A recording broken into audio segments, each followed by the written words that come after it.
Hey guys, it's Alex Torelli, and in this video we're going to talk about going all in on yourself on this episode of Ask Alec.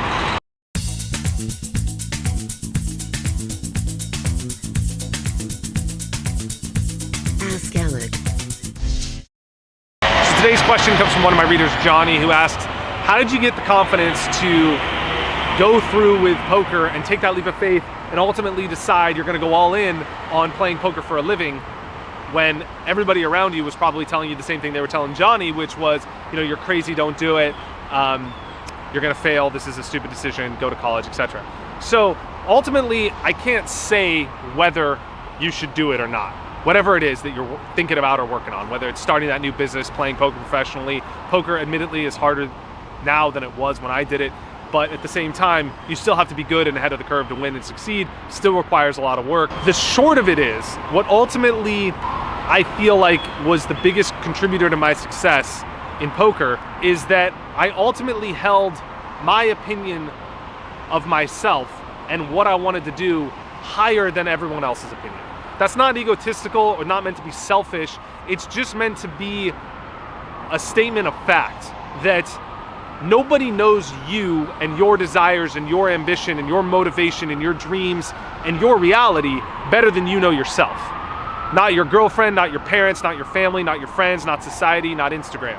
And so if you're gonna let other people around you, whoever it is, dictate what you do and why, you're never gonna win. Because nobody can evaluate the world from your point of view better than you.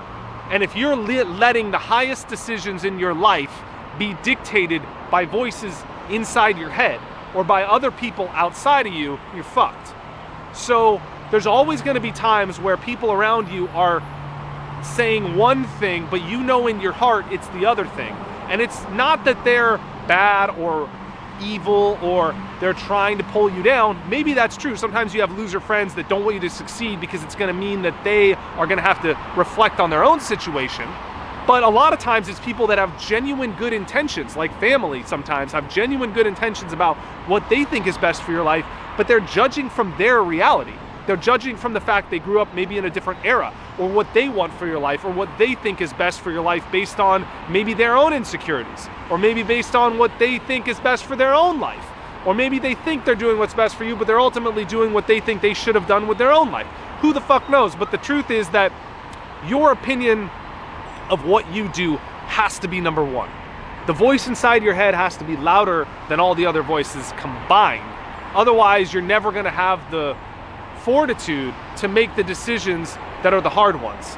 And ultimately that means a lot of times facing ridicule, judgment, criticism from people around you. And a lot of times, sometimes you might go all in, and this has happened to me many times in my life, where I've had ideas that I thought were great, other people told me they were stupid, I went all in on them anyway and I failed. For example, when I was 24, I moved to Italy, I sold everything I owned, I moved to Italy, I put everything I owned in a backpack, and I wanted to go there and learn Italian, discover my roots, and just kind of live a different life. I was fed up with living the life in Vegas. I sold my M6 BMW, I was like, screw all this, I want to just have a simple life, and I'm gonna film it. And this was before, so 8 years ago, this was before Instagram, before social media, before vlogs. There were no vloggers on YouTube. Casey Neistat wasn't around. And so I didn't think to like film it with my own little vlogging cam. I was gonna film it with this epic camera crew, and we spent $10,000, $20,000, a lot of money on these camera equipments, and I hired two people that followed me to Italy and were gonna film me, and we were gonna create this documentary about this coming of age story, transition, about this crazy story, this guy that sold everything and moved to Italy. And we tried, and we did enter it into a film festival, and it got into a round of finalists within this film festival in New York City.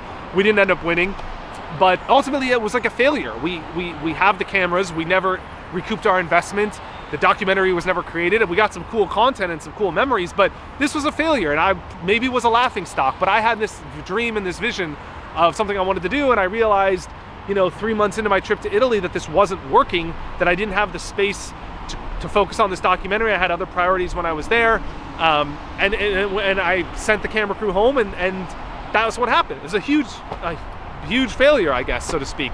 And I have many of these in my life, and so I'm happy that I don't have a regret of wondering, what if I tried to shoot a documentary about my life when I was 24, because I did it, and I tried it. If I could do it differently, I wouldn't have invested so much money. I would have maybe been more frugal or shot my own vlogs or whatever until I realized I wanted to go all in. I would have been more smart about the business. But in the end, I have no regrets, because everything that I've wanted to do, I've gone all in on. And I've always, and this is just luck, because my mom really gave me the confidence when I was a kid to believe that I could achieve anything I wanted. In fact, I had something next to my bed. I still remember what it said. It was this little poster she gave me with writing on it. She made me read it every single night when I went to bed, and every single morning it says, "I am the only unique me that will ever be. I have the power to make a difference in this world." And I read that every single night. And so I basically was instilled with the belief that I could do things that I put my mind to, and to have confidence in myself. And that was just luck. I was given that. But ultimately, that is, I feel like, an imperative asset to being an entrepreneur, to starting your own thing, to pursuing your own tasks and business, especially in this world where everything we do is public now. Like, you're sharing your life on social media, you're sharing your business on social media. You kind of need to be public now. You need to be on social media sharing your endeavors. And if you start a business and then you open a social media account and you start a coffee shop in Ohio and you post a social media account and you have 50 photos and then your coffee shop goes out of business, that's public for the world to see. Your friends on Facebook are gonna see it, from high school, your family, your girlfriend, people that don't know you, and that's gonna be an L on your resume. But you have to love that if you're gonna wanna take risks and be bold, ever achieve something great. You have to be willing to accept the L, and you have to love the process and have that security to say, you know what I want to do and what I'm trying to build and my vision is more important than the judgment of everybody around me. Because the truth is, the only people that judge and comment and leave negative comments are people that are unhappy with themselves and where they're at with their life, and they're trying to bring others down to make them feel better about themselves. So nobody that's in a good place, like, I don't read negative comments and feel like, I feel empathy when I read negative comments, because I'm like, what place does someone have to be in to try and bring me down, instead of building up their own future, or building up, like, to follow someone they love instead of follow someone they don't like.